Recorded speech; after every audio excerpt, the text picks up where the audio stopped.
Morning. બધો નસીબનો ખેલ છે, બધું કિસ્મતને આધીન છે, આવું વિચારતા લોકો માટે આજનો મોર્નિંગ મંત્ર. કોઈ રંગે બહુ રૂપાળું છે અને કોઈ કાળું છે. કાળાશમાં પણ બ્યુટી તો છે, પણ તોય જે શ્યામ હોય એને એમ જ થાય કે મારો રંગ કાળો છે ને એટલે મને લોકો પસંદ નથી કરતા. એક બાળક મહેલમાં જન્મે ને બીજો ઝૂંપડીમાં જન્મે.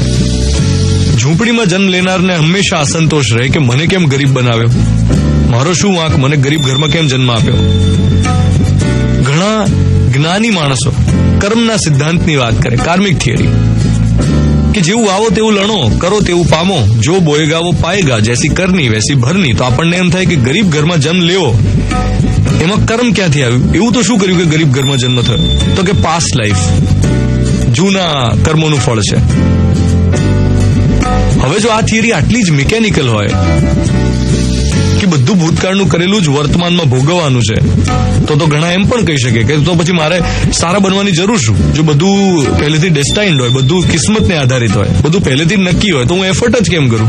બધું જો નસીબના આધારે હોય તો પુરુષાર્થનું શું કામ? આવો સવાલ મનમાં આવે એમણે સમજવાની જરૂર છે કે જે આજે વાવીએ એ આવતીકાલે પાકશે. એટલે ભૂતકાળમાં જે થઈ ગયું એ થઈ ગયું, પણ વર્તમાન એટ પ્રેઝન્ટ એ તો આપણા જ હાથમાં છે ને.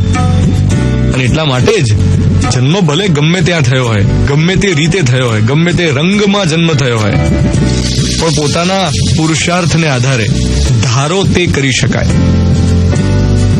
કદાચ તમારા સંજોગો તમારા કયામાં ના હોય, પણ તમારો પુરુષાર્થ, તમારા એફર્ટ્સ તો તમારા કયામાં છે જ, અને એના આધારે જ તમારું ફ્યુચર ઘડાશે. એટલે સિચ્યુએશન્સથી ડરીને અથવા તો સિચ્યુએશન્સને આધારે સેલ્ફ પીટીમાં ન રહીને પુરુષાર્થ કરવો એ આજનો મોર્નિંગ મંત્ર. રેડિયો મિર્ચી 90